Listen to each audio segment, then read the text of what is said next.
Well, actually, I had a good blah, blah, blah, blah, blah, blah, blah, blah. Well, that's Friday. pretty bad. Hey, I'm Daniel, the creator of Morgan's Organs. I'm here with the Pinnacle Thinking Podcast, thinking shit through one podcast at a time. Did he say tentacle? Thinking? I don't know. Did you say tentacle? I thought you said critical. Pinnacle Think. Oh, I said pinnacle. I should have said critical. I thought like Oh man, Holy shit. that one steam whistle really got me. We're PTP. All right, time number 2. Do it. Hey, take 2. Shit through one Pepe at a time. There you go. He could be like, "Hi, I'm Daniel. I got this. I'm like Daniel Brodie, the real Pepe behind Morgan's Organs." You're gonna screw me up. You're gonna make me say, "Hey, I'm Morgan."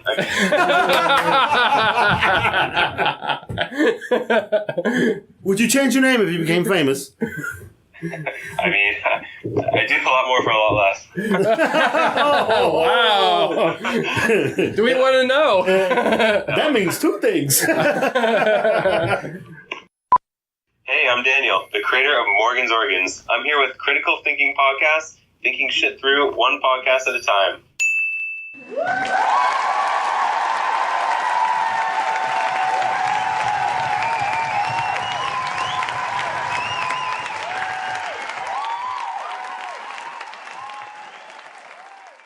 Tell you what, Morgan, because I don't think, since we never really had you on just the called show. him Morgan.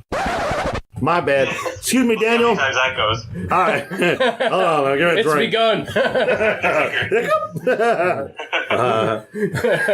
By the way, the official drinking game of this episode is how many times Miguel said Morgan. 3 times, fucker. So if you're drunk, then you're a weakling. Get ready and strap in. It's an upcoming creators episode. Welcome to another exciting episode of Critical Thinking Podcast. I'm your host, Rick the Rizzo, along with my co-host, Sean, the Irishman, and our other co-host, The Mig1. And for you humans, Magellus Majesticus. and this is a critical look at all things TV, movies, video games, And upcoming creators. I can buy up the mall cause I got hella bang bang. I can ball every day cause I got hella bang bang. You got a window shop cause you got no bang bang. And you can't get no pussy cause you got no bang. This is your boy Mig1 sitting right here next with the alcoholic the Irishman. and the skinny man, Rick. Is he drinking? What's he drinking over there? green tea today. Yeah, green tea my ass. What you got in there? Green Smell kind of strong. Oh, Some that's Mary strong. Jane tea over there. Are you smoking the devil's lettuce? No. The devil's lettuce.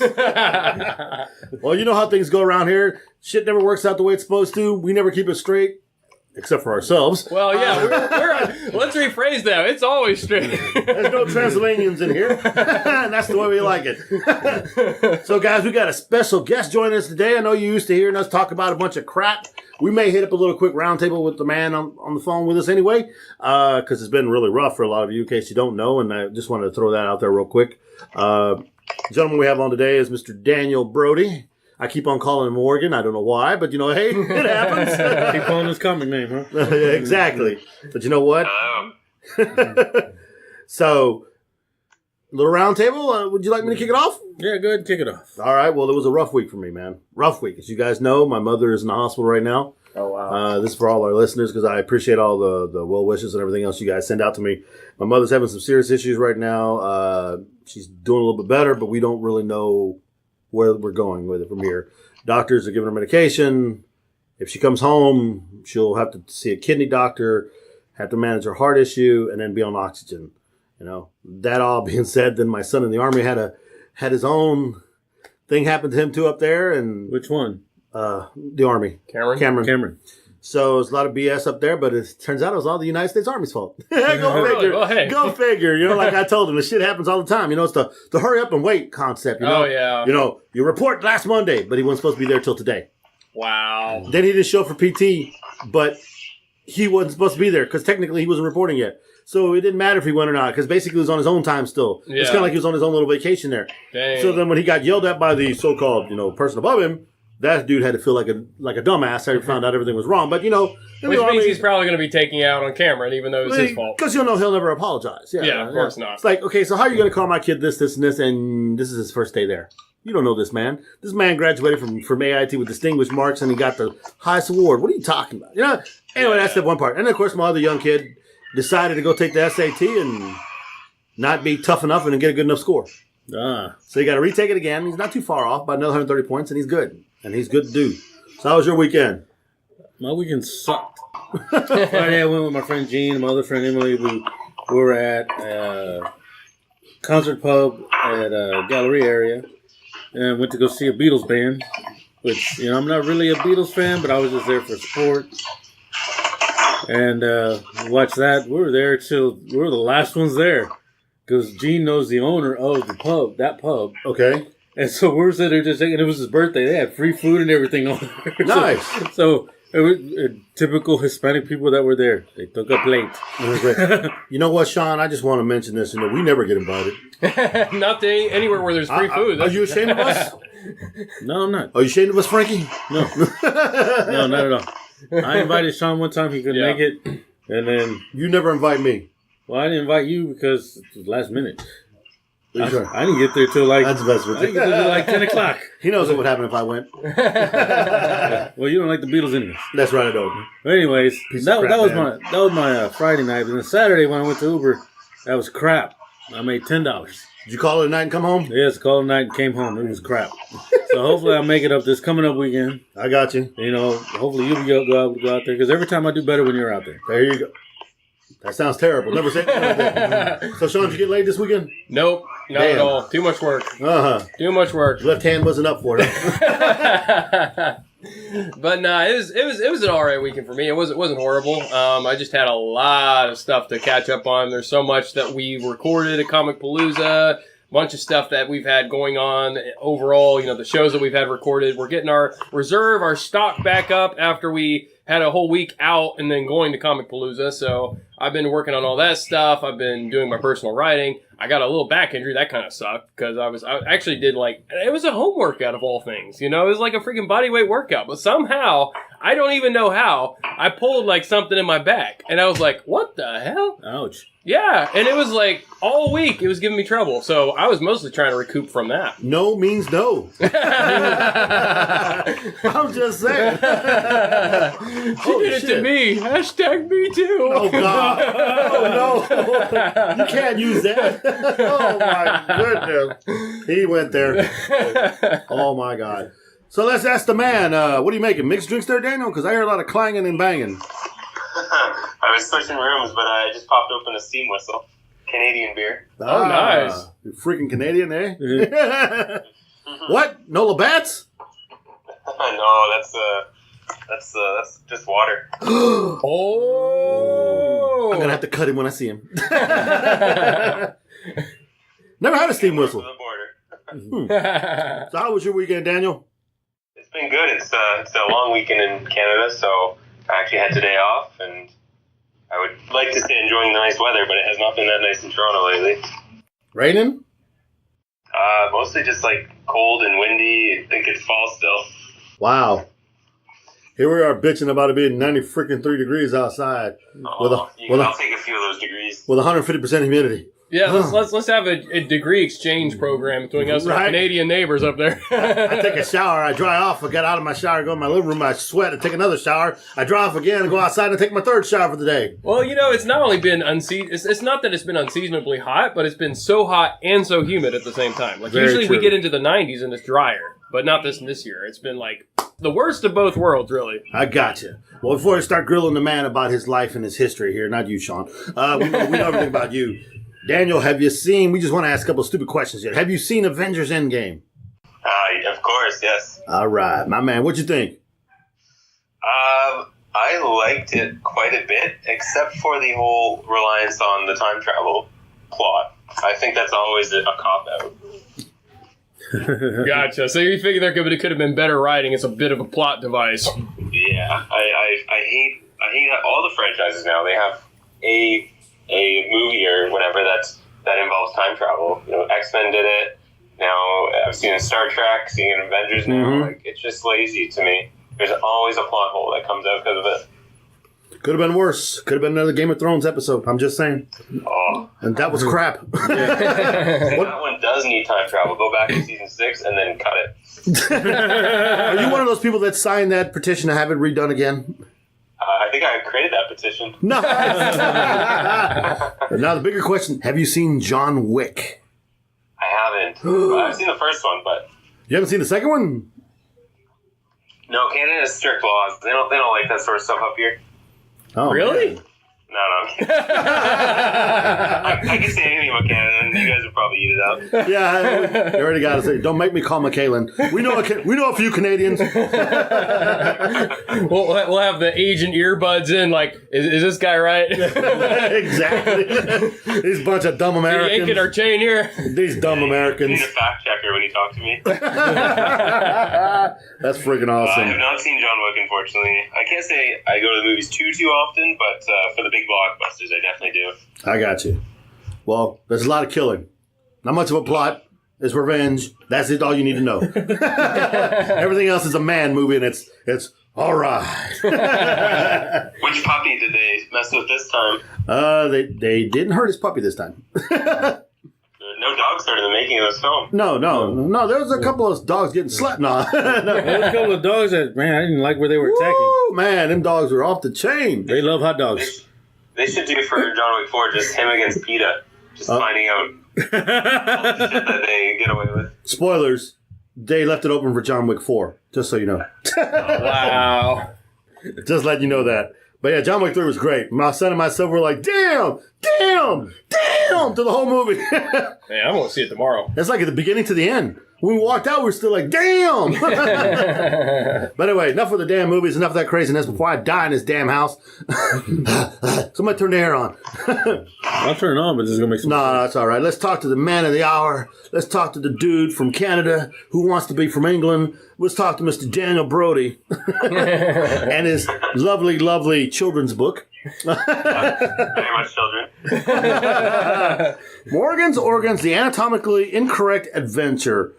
Book 1, 2016. Book 2, 2017. Book 3, 2019. Why the 2-year gap? Honestly, just the time it takes to make a book. Unfortunately, because we're just an indie series, it is something that needs to be balanced with daily life. So it's just it took a while. Some of the both story side of it, and then also the art side of it. Gotcha. Are you, Rob, and Tyler all close to each other? I mean, within vicinity of each other? Or you're like in different parts of Canada or different places of the world?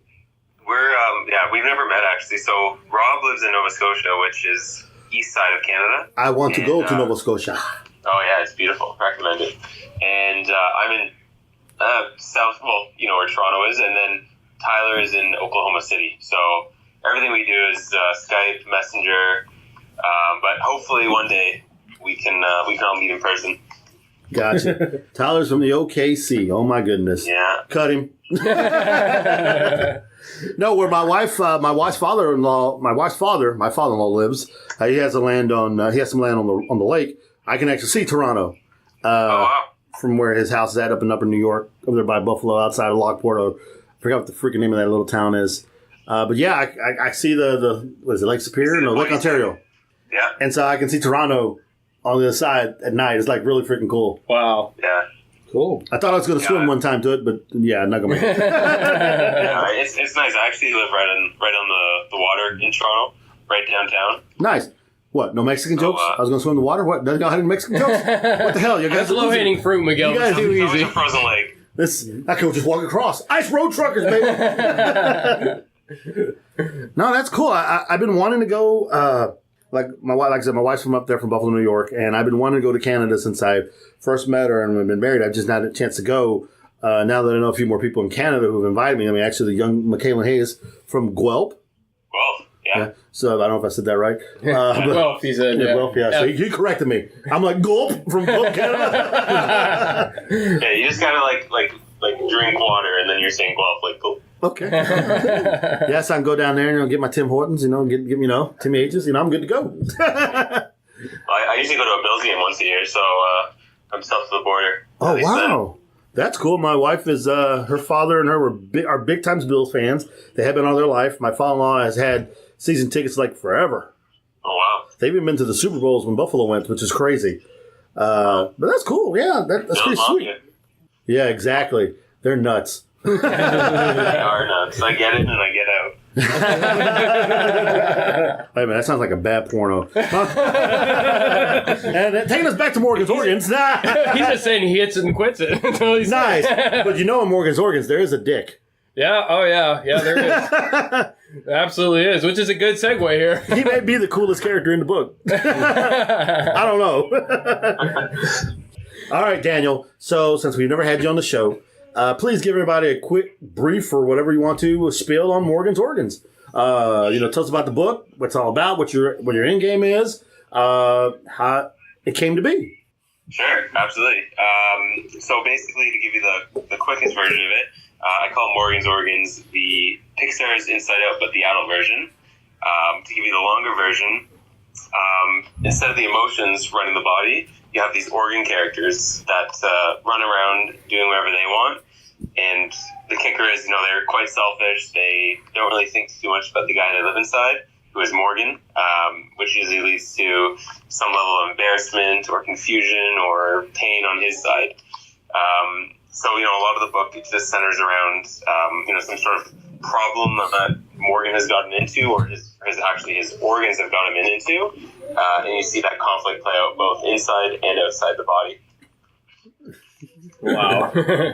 That's a good explanation. So my question is, where did you really kind of get that concept of, like, say, each of the organs kind of has its own personality, its own drive, and it's all in conflict? What really started you up on that? Because it's interesting. That kind of reminds me of some Greek philosophy and some of the ancient world's ideas that each of the organs actually do have association with different emotions and different kind of drives. So was there any of that at play? Mm-hmm. No, it's definitely an interesting idea. Like, I can't say it's my background is completely on the Greek philosophy side, but I definitely do try to hone in on each organ really exemplifying a certain characteristic, and that characteristic is usually very much rooted in, what does that organ do for the body?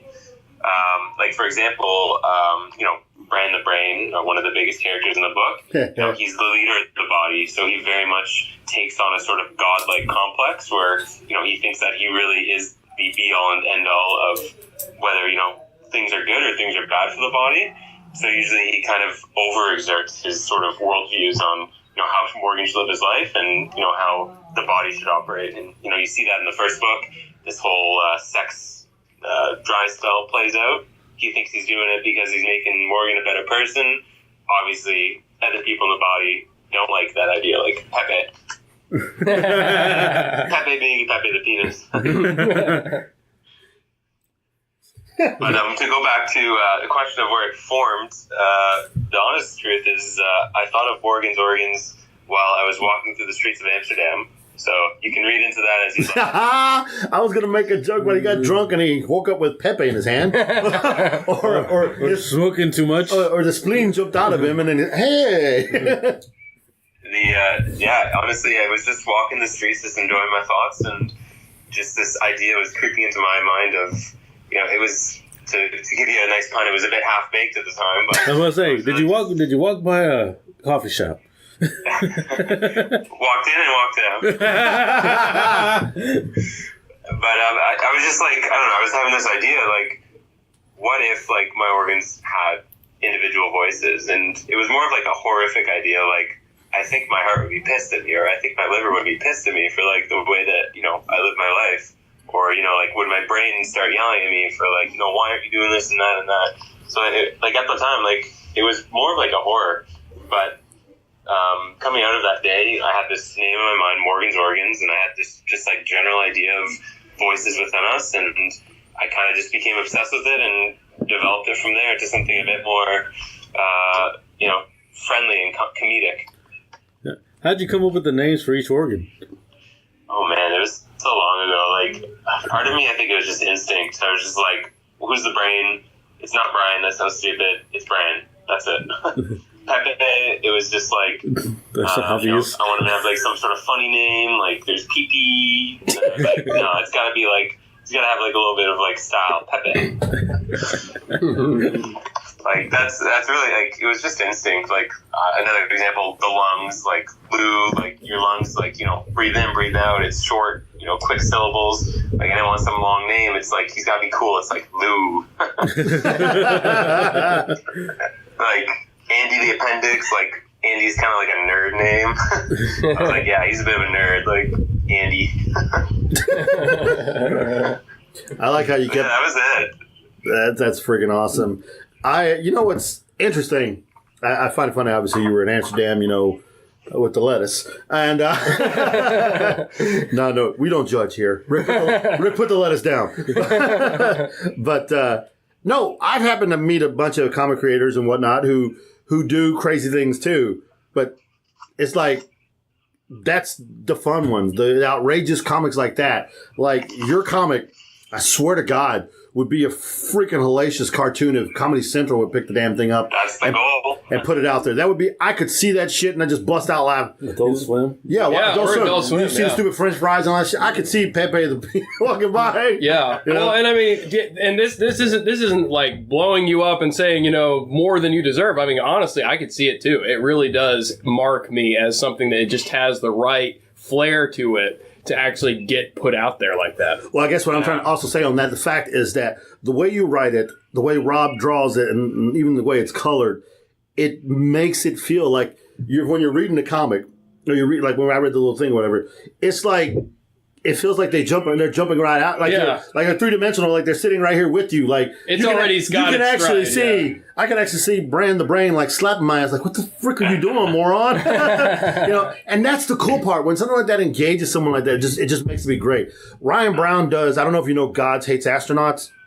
Yeah, I've heard of that one. That is a crazy ass comic book. And then you got our other friend, Xander. He does Kaiju Max, which is dinosaurs in prison. Yeah, I have Kaiju. Yeah. So I put this, and I really do. I put Morgan's Organs right up there with them. I hope to God you get picked up by somebody here really soon, and they carry it. I mean, because Jesus, Daniel, you got something really good here, and it's really enjoyable. The sad part is, I thought I backed your ass a long time ago. I guess I didn't. So I was just looking at that in the car right now. I'm fixing to get that taken care of. Because obviously I need 1 and 2. And then I got to get my 3. So yeah, you'll be getting it. We only survived, to be honest, because of the fans. When I started this, I had 0 people who knew about me. And when I started on Kickstarter, I it's limited. There's investment that's needed for comics. I only put together 5 pages and I put it up and I hope for the best. And I was like completely amazed that people who've never heard of me gave me money. Some random Canadian who said, "You guys want to learn about my dick?" Wow! Because the first 5 pages were like aggressive. Like I open up. I don't know if all of you have read the book, but my second page, there's a dream of a woman with a vagina for a face. Yeah. You know, a lot of your sense of humor also really, I feel like it very strongly correlates with like Rick and Morty, and it really, absolutely. Like, and that's a part of, I think, too, why we all get that vibe that this could be really big, because I think it really resonates with what a lot of people find so, intoxicating about it. There is a genuineness, there is a honesty and like a relatability about the characters. You could blow up as well, I think, honestly, if you get that break. You could wind up like sex criminals. That would be amazing, right? I'm looking for anything and everything to get Morgan's Organs to the next level, because, I love what I do for this, but there's only so much that, there's a certain point where I'm going to crack, and I don't want to ever get there. I want it to blow up. So, I'm just hoping that, every year, every Kickstarter keeps on growing, new fans, new excitement. And, I have seen that so far. Every year, I'm seeing new achievements. The past 2 years, they've actually given me professional status at the Toronto Comic Con, which means I get a free booth. So I'm sitting back there. I'm like this local guy. I'm sitting next to, a name like Jeremy Clark, who's drawn over 120 covers for Marvel, DC. And, he's like, "Who are you?" I'm like, "Oh, I just, have my own comic book series." So it's cool that, I'm sitting with real professionals back there. Man, you definitely need to come down to Houston. We tend to get some pretty good ones at Comic Palooza. We've had Matthew Rosenberg in here. We've had Arthur Sweetum. Greg Capullo's come down as well. We have Rob Layfield. We've had a bunch of big guys down here and a bunch of smaller guys. I myself, like, I know Steve Orlando, who started off doing indie. I don't know if you're familiar with him. He did his Aquaman series was called Undertow, and now he writes. Now he pretty much writes almost everything for DC. Oh wow! Along with Joshua Williamson, who's doing The Flash, and he was doing his own thing too. The thing is, we know a few people. I don't necessarily know what we know guys who own their own comic book stores, like Advent Comics and a few other people. We know some people like that. We'll pass along your name and see what happens. I mean, we're not the greatest people all know, but we know what's good, and by our we love it. I mean, it appeals to us, obviously. Yeah. Yeah, that's awesome. Like, honestly, like I've said, the fans are the be all and end all of this series. They're the ones who are projecting my voice and getting their friends to like it, getting people they know. So I think if this ever gets anywhere, the only people I could ever thank are the people who choose to support me at this stage in it. When we're done doing the episode there, Daniel, I'm going to grab a few things from you. We know a bunch of other podcasters, too, with just as big as reach as we have. And I know one in California's got a pretty good sized reach. I'm going to pass some of your information to him, see if I can get you on his podcast. That's awesome. Anything you are interested in helping me with, I greatly appreciate it. So long as there shows up a Miguel the mucus or some shit. The mucus? I can make that. Oh my God! If you want to be a snot rocket, I'll make you a snot rocket. Oh man! I'll be like the ultimate snot rocket. Like, I control. Here and gone. Nice. No, I infect Lou for a little bit. He can't survive. You know, Lou can't handle the mucus. Yeah. Well, I mean, the thing is also, like, I just have so many stories and tidbits and all these things, all these characters I want to introduce, and because of what we are right now, we are kind of limited to the potential for that. We're only doing a book a year. Unfortunately, the last book has been a book every 2 years or every other year.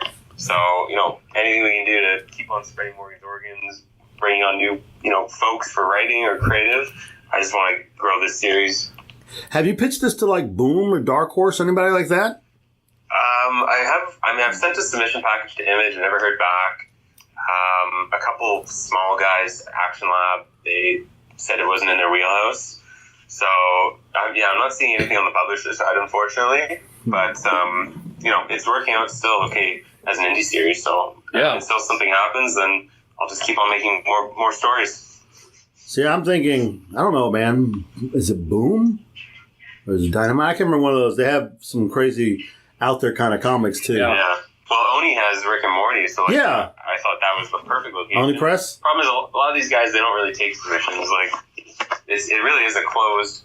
I'm going kind of off topic with it, but when I started Morgan's Organs, I honestly pictured it only as a comic book series. I really didn't... Sorry, not a comic book, a television show. I didn't really have a background in comic books, and it was only through, I would say a bit of deterioration in trying to make it a TV show that, I realized comic books is a more open medium. But even then, there is a certain level where you hit a ceiling in terms of trying to get the next level. And it really does come down to publishers kind of wanting to work with people they already know. It's tough to break in until you have credits. Wow, that's really interesting. So, and that kind of that actually segues perfectly into a question I wanted to ask, which is, what really got you into writing, Daniel? What transitioned you sort of into this dream, this vision that you have for Morgan's Organs? Obviously, you had to decide at some point, I want to write something, whether it's for TV, and then, you said you ended up moving into comics. What got you started on that? Yeah, background-wise, I'm not going to say I'm a creative writer. I grew up in communications and writing and English and all that crap, so, I know how to write, but, no creative writing. When I came with Morgan's Organs, I was honestly just, kind of that passion project where I said, I need to do this. It's just something I personally feel very strong about. And I just sat down and, put my creative juices to work. Took 2 to 3 years, I'd say, before the concept was anywhere near how it's developed to what it is now. There was a lot of confusion and uncertainty with the way I was going with it. But one thing I did do when I was starting was I found an online writing community, and they really, really helped me kind of express and figure out my ideas. I posted scripts to the site, I got critiques, I took that feedback, I reworked the scripts until eventually I felt strong about it, and then I was able to take it away independently and move into comic books. Very nice. All right, let's talk book 3. Book 3, Morgan's going to have a wild night of drinking, and everything's going to go to shit. But I love the fact that you're going to do it in a memento type style, and that's freaking awesome because I love memento. It's like, hey, Lenny! It's the first thing I can think of. His Joe Pants always screaming at him like, hey, Lenny! So that right there was like, wow, that's going to be pretty freaking cool. What made you decide to do it that way? Honestly, I just like, it was just something that I was like, man, this would be such a cool way to tell a story.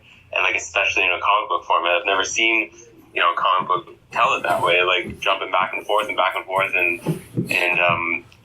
working out. So I don't know if it'll work out. People might be like, huh? I don't get it. But you only know if you do it. True, so, very true. I'm really excited to see how it turns out. It was when I first started, like, I knew I wanted to tell a story about drinking, and I knew I wanted to do it in a way that was kind of like Memento. And the reason why Memento really stuck with me was, like, the idea of, like, short-term memory loss and all that. And, like, what better vessel to give you short-term memory loss than way too much alcohol? Very true. Sean. So, wow. So when I started, I actually just started by watching Memento a couple times, taking crazy notes about like how the story came about, like what the key plot points were, and then I kind of took that away and I first just wrote a straight from start to finish story, and then I just basically put a knife to it and just cut it into bits, and I just rearranged it and until it made sense and like had the right conflicts and turning points and all that.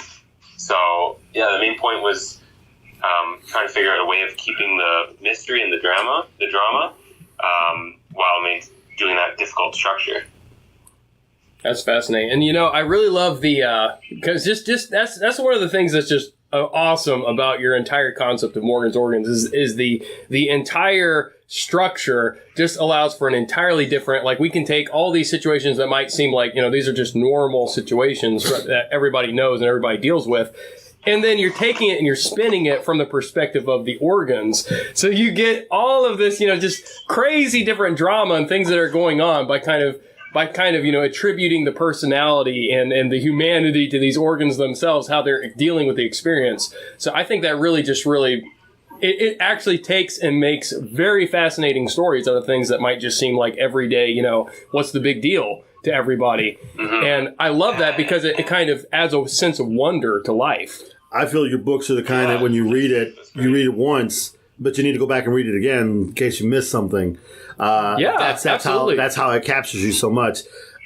Which is where my follow-up question is, what got you, what is it in your background? What do you feel is, you out of your influences and the things that have happened in your life from your childhood up to where you are today, what is it about your background that got you to where when you came up with this idea, walking in Amsterdam, that you knew you wanted to take this creative risk? Because, that's what it is. This is an emotional risk. This is a creative risk. This is, what a lot of people would be terrified of, jumping out and trying to do something they've never done before.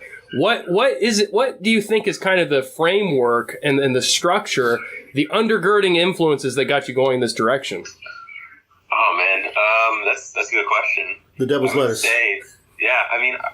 Whenever someone asks me, like, I don't like calling myself a writer. I don't like calling myself a creative because I think anyone can write. I just think everyone thinks in their own way, and the way that I think is, if I have an idea in my mind, I can't just let it go.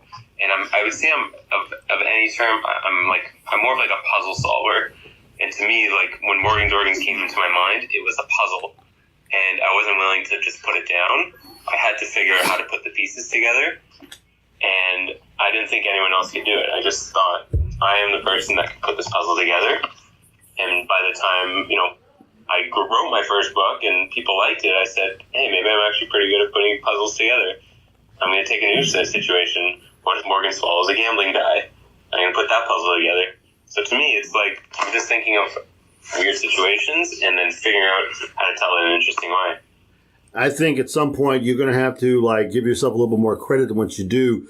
You're very humble in the fact that you don't consider yourself a writer, but I would probably consider you more, and I don't know, this may not sound right, it may sound kind of corny, but I would say an author, because you actually put the words together and make a story. Sure, people can write, but it's going to be all over the freaking place, talking in first, third, jumping here and there. So it's not a complete, it's not a story. It's just like words just thrown down to a page.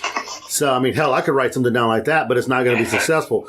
What you're doing actually is writing. You're creating from exactly. nothing. Yeah. Thank you, Sean.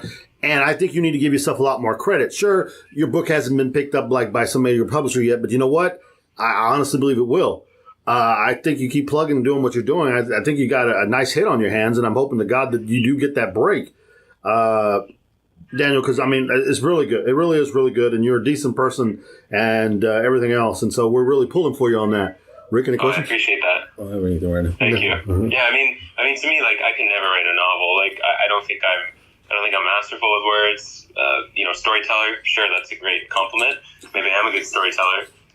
But yeah, that's the nice thing about comics, that, it, as a writer, like, it challenges you more to tell a good story, to create good characters, without having to be challenged by, do I have a great writing style? Because, when you do script writing for television, you get a lot of critiques about, your writing style, it's not that great. But when it comes to comic books, like, you don't really get critiqued on your writing style. You get critiqued on, did you tell a good story or not? Right. And, I think that's really fascinating about your whole approach, Daniel, is the fact that instead of, there's not really a question of ego here. You've kind of removed the ego out of it. And like you said, it's about solving the puzzle. You're just so fascinated about, how is this going to work out? How do I put these pieces together? And that's actually what drives you. So, definitely understand why, and major props to you for staying on that whole focus and how you work. That's your MO, that works for you. So definitely stick with that all the way. But, all the way for sure. Also, outwardly, outside of your own, I'm just working on my puzzles. We all see it like you have a gift. You're good at what you do and what you're putting together. So I appreciate that. We just need to find somebody that is in a big place that can really take it and promote it. This has the potential. Yeah. This really does. And not dismissing book 3, but most artists, writers and people that I've known and stuff like that, usually when they're writing, like you said, it just comes to you. By any chance, have you already gotten like ideas? Because I imagine you probably get like a bunch of ideas just running your head. When you're writing a book, like, oh God, I could add this, but that's another book. And just like scribble down notes for another one. How far along have you gotten past beyond book 3 so far? Yeah, because so basically, and that's great. Because to reframe that question a little bit, like, what is your writing process? After you get done with book 3, do you have like all these different ideas for what you will do for book 4? Or do you have like kind of already know where this is going to go after that? Oh man, my writing process is honestly just chaos. Like, I'm not like one of those guys who can be like, oh yeah, first I, put my, 2 cents in a notepad and then I, draw stuff on a whiteboard. I sit down, I start writing chicken scratch on a paper. I'm like, screw this, I'm ready to write this story. I go to my laptop, I start writing the script. I realize it's not working out. I just go all over the place. You're a random thinker. Yeah, I'm kind of all over, and whatever I'm feeling in that moment, it's a bit interesting. Just like, it's tough to define yet how I write, because just of the way that the books have come out so far. Like, for example, my first book, I rewrote that script so many times just based on feedback, based on changing the concept, that like a lot of it was just like, it wasn't even writing a story anymore. It was like, what is the foundation? So what I did was actually, because I was having so much trouble just figuring out the concept, I actually wrote book 2, which is about the gambling die, even before I figured out what the concept was. And the reason I did that was because I didn't have to worry about exposition or backstory or who are these characters. I just was like, let's just pretend I'm 3 seasons deep and I just want to tell a story. And that really did help me for figuring out, is this the right way of doing it or not, without having to worry about, have I set up the concept enough? So by the time I did figure out the real concept for book 1, book 2 was already written. I just had to tweak it to make it work for this concept. So really book 3 was probably the first time I was challenged, start from nothing and create a story. And for that one, like, it was, for me, it's less about the writing side and more about the thinking side. Like, I'm just racking my brain for a few months on end, figuring out, what are the things that make sense, what are the things that don't. Whenever I do feel inspired to actually put something on paper, I do it. But it really all comes together, like, taking a bunch of different things I put in different places and then finally putting in one place. Yeah, we're gonna wind up going to his house and gonna have sticky notes everywhere. Shit written on the windows. Like, what the hell? No, but that's actually really awesome, though. And I think in real life. Yeah, exactly. Yeah. I think that's really empowering for other creators and other people that want to do it because, you have a lot of people that are more organized thinkers, linear, they have a plan, they have a structure. I think the word you're looking for is anal. Wow, anal. Not necessarily. I mean, OCD? It's a different kind of thinking. And so sometimes those people are the very, communicative, like, here's the process and here's how to be a good writer. But then there are a lot of random thinkers, and there are a lot of people that are actually very, much more like intuitive, like gut driven, like this is a good idea. My gut tells me a lot. Yeah, I know. It tells us all a lot. Just stop.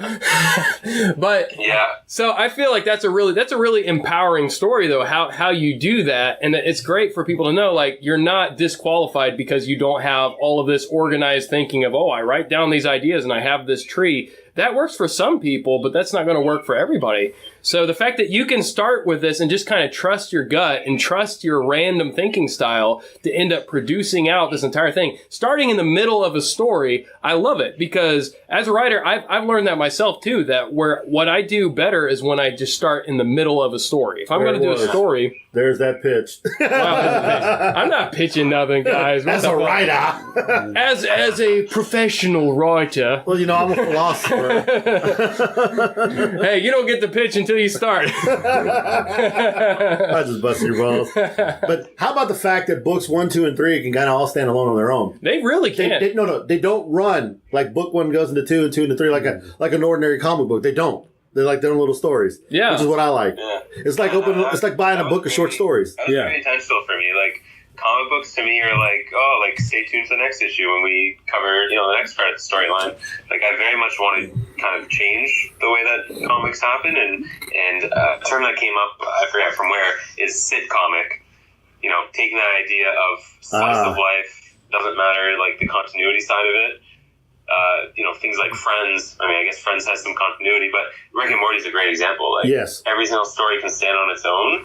You can watch it in any order. There is obviously value to watching it in the correct order, but you don't have to. I love that. That's so contrarian to be non-sequential like that. Just every single thing has to stand on its own. I mean, it works. I mean, only thing you hose yourself on there, Daniel, is you can't get no crossovers. I mean, you can't you can't have no continuation in a crossover. Well, here's a pitch for you. Maybe next time you can have, Morgan has to, save his little sister's life or something, so he has to give her a kidney. So one of the kidneys goes over there. So now you can have a story about the kidney off on its own now. It's separated from its family. Yeah. You got to add the dopamine addiction that they have to continue. And then you can have the kidney walking around with a cane like he's the Incredible Hulk by himself. But just by talking about that, was that you, Miguel, who said that? Yeah, Miguel. Yeah, so just by you talking about that, that's what's exciting about Morgan's Organs, is the reader starts to come up with these stories too. And every single time I do these interviews, there's always someone who's like, what about this story? And the thing is, like, it's never a bad story because the concept itself lends itself to so much potential. Yeah. Like, I want to do that. I want to do the female side. I want to do, I would kill Morgan one day, and the organs step out. They're like, want to get a new body? I love it. Let's go get a new Morgan. Oh my god, that's my kind of Morgan. Oh my god, and then dealing with like the complexities of organ rejection and trying to see if the body will actually accept it or not.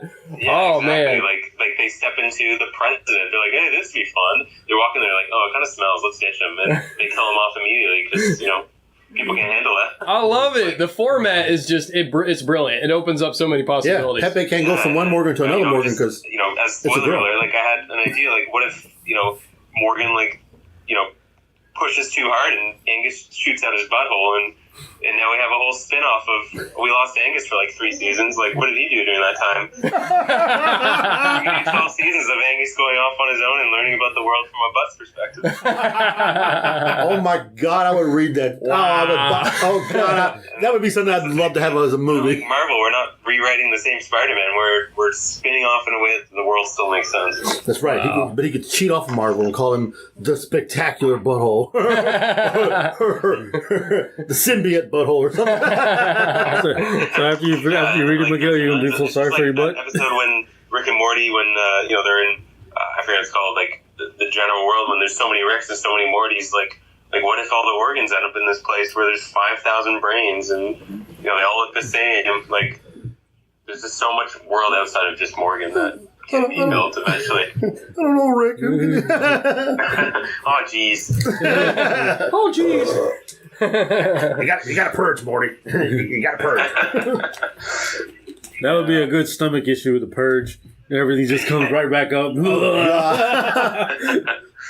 Oh, man. I swear, I am super excited about book 3.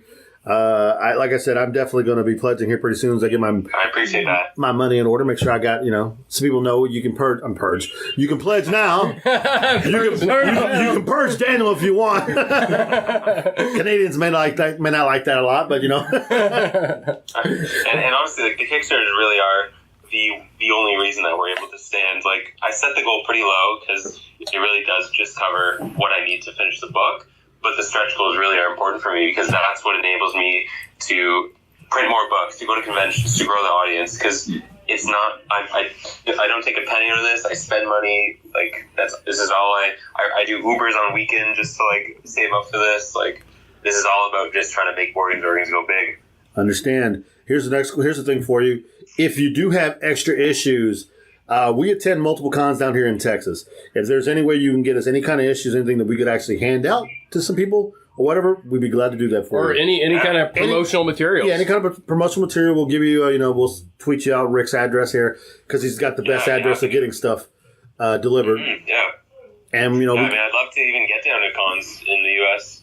That was kind of the goal for this year. Maybe next year it'll happen. That'd be awesome. Yeah, that'd be pretty cool. I mean, we'd have to make the trip. Yeah, the cons are so great. Like, people, like a lot of people, when you walk by a booth with, an unknown comic series, it's pretty easy to walk by. But it's amazing how many people see the name Morgan's Organs and they walk up to me and they're like, dude, like, what the hell is this? Like, if I see someone make eye contact and we keep on walking, and I'll yell at them, like, hey, you want to learn about my talking penis? Huh? And some little girl goes, that man said. Yeah,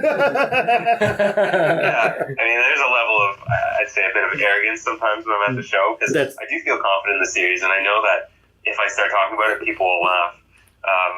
But, I gotta do what I gotta do to get the word out. Hey, I understand perfectly, and these two guys here will tell you that when we go to cons, they do everything they possibly can to put the muzzle on me, but it never happens. I scare people. Mostly these two guys. Yeah, that's mostly it. Everybody else loves him. We're just afraid of what could possibly happen, the ramifications that we get kicked out of the con. What I'm going to say. I have no lines. I will say whatever comes out. Yeah, I mean, I try to be respectful. Like, if I see a kid start walking up to the booth hall and they're with their parent, I'll say, hey, this is more a book for your mom or dad. But at the same time, like, I've seen parents buy the book knowing everything for their 12-year-old because, that's the other half of it. I want to eventually also grow Morgan's Organs on the educational side. I want to be able to put out young Morgan books that still involve a penis, that still involve, all these gross characters, but that they're actually intended to educate kids on. This is where babies come from. This is what I was going to say. Perfect. I was just thinking that. You have like Pepe hook up with Venus the vagina, and Nick said, this is, young ladies, how we made you. Now sometimes... There's no reason why this couldn't become, sex ed. He could have it really funny, though. Sometimes Pepe's don't fit into the Venuses quite right. Or the foreskin. Oh, God. Really? That's all right. You That just got too graphic. Oh, man, we could be your creative writer crew, man. You could tap into our brains. We have probably the sickest warped minds you made. Yeah, you can tap our minds to know what not to do. Exactly. We'll throw ideas at you mad, crazy, and you can, okay, that one's good. That's shit. That's good. Ooh, that's a lawsuit. That's good. And that's the great thing, too. Like, we're talking about myself, but my artist team is so great, too. Like, when it was just me and Rob at first, like, he got the vision immediately. And as much as maybe I write good stories, like, it's all about the art. He makes Morgan's Organs what it is on paper. And he's also great at kind of helping me out when, I put an idea out there about the story. He's like, ooh, that's too aggressive or something like that. Yeah, much love to Rob, man. Seriously. I love the art.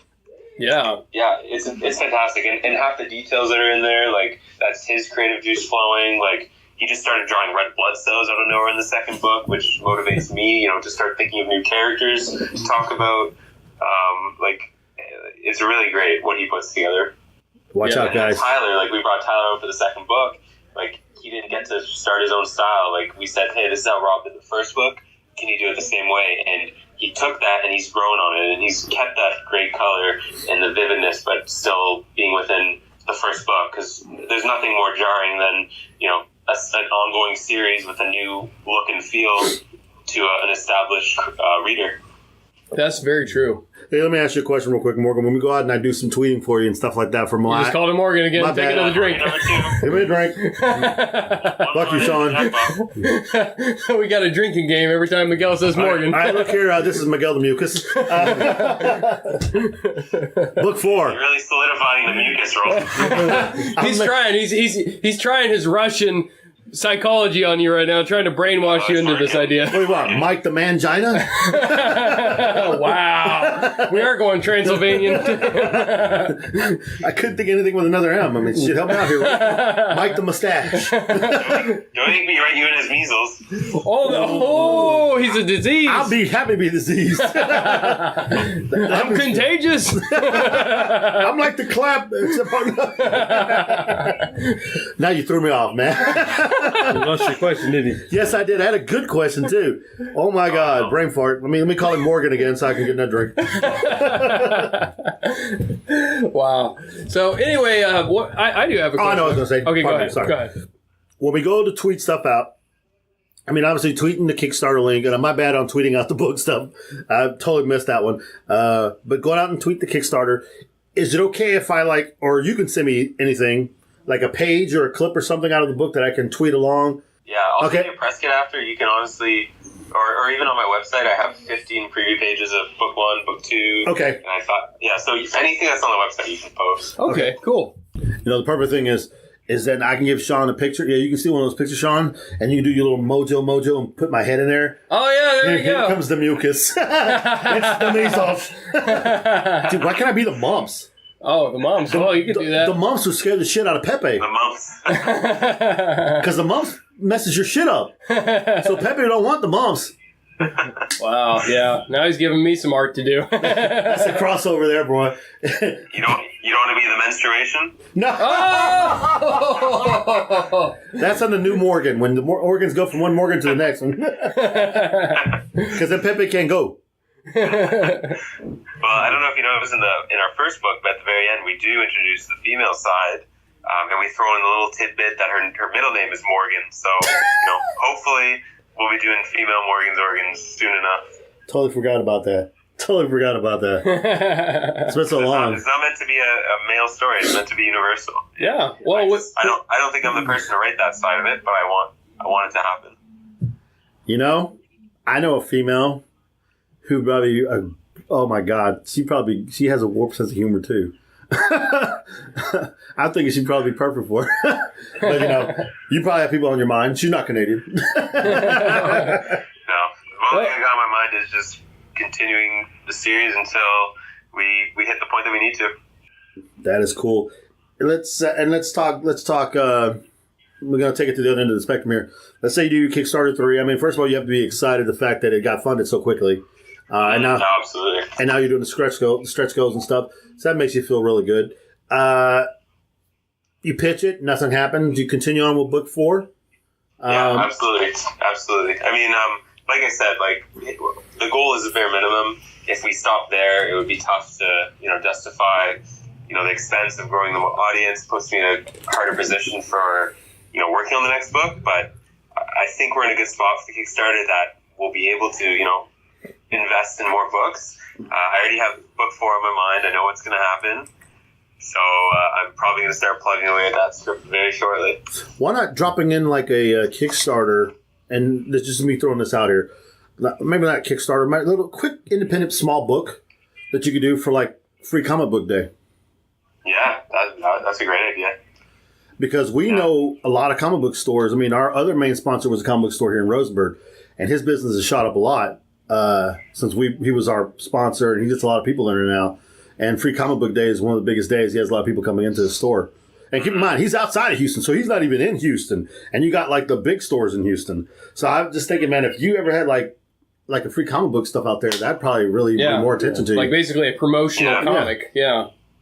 I mean, I could even just just do a half preview of any of my books. True. That's true. Yeah, I mean, the main thing for me is there really is just three of us, and unfortunately, we all have day jobs, so I have to manage the amount of time that Rob is going to spend on the book. So time spent on a mini zine means time spent away from the next book, and right. And I just on my end, I have to think about what's the core thing that we should be working on at any time. I know what you do. You take book one, you take it up to a certain point, you cut the pages out, you take the front and the back cover, then you take it to a color copier, and there you go. Color copy it and staple it your damn self. Boom, done. Kinkos. The funny thing is, when we did book one, I actually drew out like thumbnails of each page, just as like I thought it would help him. Like, I mean, he didn't really need it, but so like I can't draw for shit. So you can imagine like the sort of character I'm drawing for Pepe the Penis on a page. And so I thought it'd be hilarious if I scan all those pages, put all my lettering bubbles on there, and try to sell that as the comic book. Oh, That'd be kind of cool. That would be great, actually. And you know what's funny? People would actually buy that because that was going to be my next question to you. People would spend hundreds of bucks on it, being like, "Oh, this is an art piece. It's an art statement." Yeah, people want. Got trolled. People want original art. Yeah. That would be amazing. Because that's what I was just about to say. I don't know on your Kickstarter because, like I said, I haven't really gone through it yet. I didn't know if you had anything out there for like original art. Is that any of the stages of stuff you can buy? Do you get like original art and stuff like that? I mean, so the problem is it's all a digital book, so it's tough to do originals. But what I do is sort of an exclusive item is it's called a page sponsor package. So I show you every single step of a page, and you're the only one to get that page. From my script to roughs, inks, etc. But I also do a one-page commentary just about my side of it, what I thought about as I wrote that page, what it means about the story, any sort of cool Easter eggs to look out for. So that's kind of like one of those like cool, things to make you feel like special about what you've received. Very nice. Big old poster of Miguel the Mucus. And the other cool thing we do is, like for me, I'm not too into like the idea of variant book covers. You're getting the same guts, so I don't get why someone would buy the same book twice just for a different cover. So what I do is I do book sleeves. So you're getting that same book, but you have this added sleeve, kind of like a dust jacket. Each book, it's done by a different indie artist. Comes with a forward by myself. So, it's like an add-on that gives that book a little bit more exclusivity, and it looks nice on a shelf. See, now that's freaking awesome because every artist out there, anybody else, does all the freaking variant covers. And it's the same damn book over and over again. So you wind up spending, and some variants, because they're rare, whatever, they wind up costing $50 to $100. I know this stupid shit as I buy every freaking Harley variant that comes out. So I understand. And so you know what's funny is that really relates to like the video game industry too, where you end up going through all this. Oh, if you do this, pay this much, you get a different skin for your gun. So the fact that you're doing this is amazing. That's like doing shit for the fans. That's freaking cool. Now I know why, and we can say this, why your fans are actually enamored with you and why you got your book financed through the first 6 days. That just says a lot about who you are right there. Yeah, you go the extra mile, absolutely. But switching gears really quick, Daniel, what do you do? Morgan, I just messed with you. What the hell, Miguel? I'm not that drunk, man. You're the one who's getting messed up on that. I'm not getting messed up. So the question I had is, what do you do when you're not doing the Morgan's Organs, when you're not doing your day job? What kind of things do you do for fun? What kind of things do you do for recreation? Are you a gamer? I definitely go through phases. I have a Nintendo Switch now, so big into Zelda right now. My girlfriend, we play Zelda and Super Smash Bros. And all that together. I definitely go through phases with stuff. Like, I'm not like crazy gamer, I'd say, but I like to think a good mix of things. Big into sports, somewhat big into watching TV and movies. Can't say I watch too much sports on TV. I prefer to play them, but Go Bruins! Go Raptors. Unfortunately, I don't have a horse in that race. So. You don't have a whore in that race? No, a horse. Okay. Pronunciation is key. Get Q-tips, Miguel. Oh, shit. I am old. Miguel the earwax. That's the one we're going with. No, man, let me put it this way. I fought for your rights, so, bro. Oh, wow. Show your boy. Now he's going to guilt trip me with the uniform. That's right. I lost my hearing to protect your rights. Thank you for fighting for our freedom, Miguel. That's right. That damn dude at the donut shop would not get out the way. Oh, man, that's so cool. So, oh, God. I almost did it again, but I didn't. Haha. Screw all y'all. Dang, now I got to take a drink of my non-existent drink. Come on, Rick, throw something at the man. Get all deep and existential here. Come on. Deep and existential? Existence? I don't know. Something. Shit. I can't think right now. It's too damn hot here. Speaking about Rick, I would love to do a crossover episode one day with Morgan's Organs and Anatomy Park. Huh. Wow. That would be That would be intense. Yeah. That'd be pretty cool. Man, I'm just sitting thinking about this now. It's like, because We stole all your good questions, right? well, one, y'all have a lot of questions, but I'm like, we all have dirty minds here, Yeah. especially the way you think of us. You got Rick the Dick. Oh, it wouldn't work that way. Rick the dick here, and then you got my two testicles. It doesn't work that way because if you notice, Pepe's a P and P's penis. So it wouldn't be Rick the dick. It'd be Rick. The package. It's an R. It has to be an R. Oh, R, yeah. It would have to be an R. Rick the Rectum. Okay. There you go. Rectum. The rectum. There you go. Rick the Rectum. And I mean, for the most part, you're right. Everything is alliteration. Thank you. The one not being is meets the stomach. Yeah. And also, more recently, we have Einstein, the small intestine. I do like that name. That's good. I'm definitely moving away from it having to be alliteration. I hope, I don't want to say for sure, but I hope in book 4 I'll be introducing our two testicle twins. Oh, wow. Timmy and Tammy. Wait a minute. We got an identity crisis. These will not be alliterations. It will be hilarious. You're going to start a new fad here. Now guys are going to have to start naming the testicles. It's gonna have like some badass name like Xander or some shit like that for the left one, and the right one will be Bob. What, the one that hangs lower? Hank's always gonna have like the shitty name. I was thinking they're the Baggins twins. Oh my god! Frodo and Samuel. No, it'd have to be Bilbo. Frodo and Bilbo. Working names are Bulbo and Scroto. Oh my god! So does Pepe light up when there's? Never mind. Wow.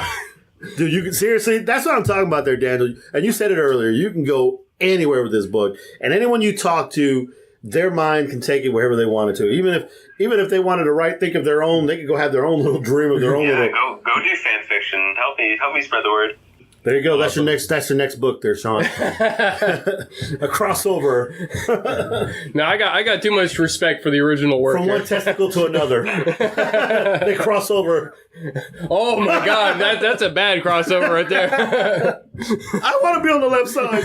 That's a medical anomaly. They're fighting on which side they want to be on, and then you There's see. a quote out there that if it exists in fan fiction, it exists in porn. So I'm sure someone will take this the wrong way. Oh man, you know what? He could he could make this like I was making that joke earlier. I started off with a somber podcast. Like I did before back in the day, I said like an all new special book. You know how they always do the special episode on NBC, like an all new touching special episode. He could break that down like an all new touching episode. Scrody dies. So now he gets a plastic one. Oh. A plastic testicle that doesn't have a voice because he's dead. so now the other one has to I lost my brother. He's got PTSD. Yeah. Oh my god. Which affects Pepe. Yeah, it totally does. Pepe never smiles again. I told you, man. Told you what, Daniel. We got some sick minds here. Well, we might have to have a spin-off podcast just about all the crazy ideas that can form. Yeah, you know what? We might have to do that. We'll have to bring you back again when the Kickstarter is done and everything else. You read the books. Yes, and then we'll really go crazy with this. But man, so My guys are dying here. I can see the sweat pits on them. It's a sauna podcast right now. Yeah, exactly. So I guess what we want to make sure is everybody knows where they can find you, where they can trail Bob, stalk Tyler, order your book. In a nice way. Kickstarter. Tell them where they can see you on Twitter, Instagram, Facebook, where they can get the book, Kickstarter, where they can do whatever. Can they send you love letters, send you dick pics for Pepe? I mean, whatever you want. The website is morgansorgans.com, and Kickstarter, check me out on ks.morgansorgans.com. And otherwise, social media, you can just Google Morgan's Organs, and I'm sure I'll pop up. Yeah, on Twitter, you're Morgs Orgs. Morgsorgs_comic, same on Instagram. And we will do our very best to help tweet your stuff out, tweet the Kickstarter, do the pages and everything else. You'll see it on our Instagram and my Instagram and probably Rick's Instagram and Rick's Snapchat. I'm just saying, Snapchat and Pepe to everybody. Oh, wow. Everybody check out Pepe. Oh, man. Oh, my God. And that's how he never came on our show again. That's a restraining order. I thought Pepe the penis figurines in the Kickstarter. Really? No, I saw that. That I did see, and I'm like, oh, my God, I'm going to have to get one. Like a stress ball? It's not. No, he's already got that. Did you hear him, Daniel? A Pepe stress ball. So you squeeze the testicles and the head gets Is bigger? that for, That's messed up, bro. is that for women or men? Shit, it doesn't matter. Oh, wow, these days. That's right. Any Transylvanians in here? Everybody can squeeze Pepe for a fee. Awesome. You know what? Before he goes, let me say this. I fucking love Canadians. I do too. You know what? A lot of the best guests we've had, the Canadians have been awesome. I ain't gonna lie to you. With the Canadian friends that I've made on Instagram who I post their pictures for all the time and stuff like that, I just fucking love Canadians. I should fucking move to Canada. You should. But he's a Mexican, so it ain't happening. Wow. He's going to freeze to death up there. Of everybody. What are you talking about? I love the cold. I hate the heat. I'm the wrong kind of Mexican. Awesome. Well, man, it's been a lot of fun. We've enjoyed it. You're a great interviewee. We've had a lot of fun. Definitely got to have you on again sometime. If you have any last remarks, throw it out there. Anybody you want to tag, anyone you want to shout out to? I think the only way I can end off is the Morgan's Organs theme song. Oh my God. Do it. Are you going to sing it? I'm going to sing it. I'm going to teach it to you. Go ahead. All right. Morgan's Organs, Organs of Morgan, Morgan's Organs, Organs of Morgan, Morgan's Organs, Organs of Morgan, Morgan's Organs.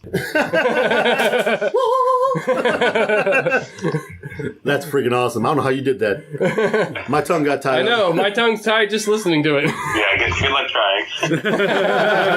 Because I was listening to it earlier on the thing in the video. That's like, hey. Now it's stuck in my damn head like that, baby. Shark. Well, Mr. Daniel, we appreciate you having on the show. We will do everything we can in our power to help you out.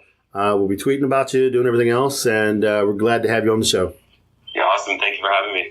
And you have a good one, sir. Have a good night. Take it easy, Daniel. All right, dudes, that was not Morgan, that was Daniel. Daniel Brodie. By the way, the official drinking game of this episode is how many times Miguel said Morgan. 3 times, fucker. So if you're drunk, then you're a weakling. But anyway. So only use the strong stuff. Shot of tequila every time. No, this would have been clearly Morgan's podcast, Yeah. Captain Morgan, which, He's right. which you had in. But there is the 100. Yes. As we all know. Yeah, because Rick said, I had a little bit too much Morgan in me. Oh, Remember that? I remember that. That was a throwback. Oh, throwback. I was just listening to that in the car. Oh, my God. That's why I was laughing. That's so perfect. So, dude, seriously, this book is amazing. I'm definitely going to try to back it up. This could be a serious, not blowing smoke up his ass. This shit could be really a good damn cartoon. Yeah. I agree. I mean, there's just the right combination. It's the right format. It has the combination of their creative, just synchronization. It's just perfect. The synergy is perfect. Like, this could go so many directions. What's really funny is that I do see it like as a cartoon on Cartoon Network, and you have Pepe walking around just a blur spot. Oh, wow. And he's trying to get away from it. But you know what? It would be great, but it would probably be at midnight when the show would come on. But yeah, this makes me think about some other stuff. I know we try to help everybody. And I mean, we have comic book connections and whatnot, and we have some artist connections and some comic book companies and comic book stores.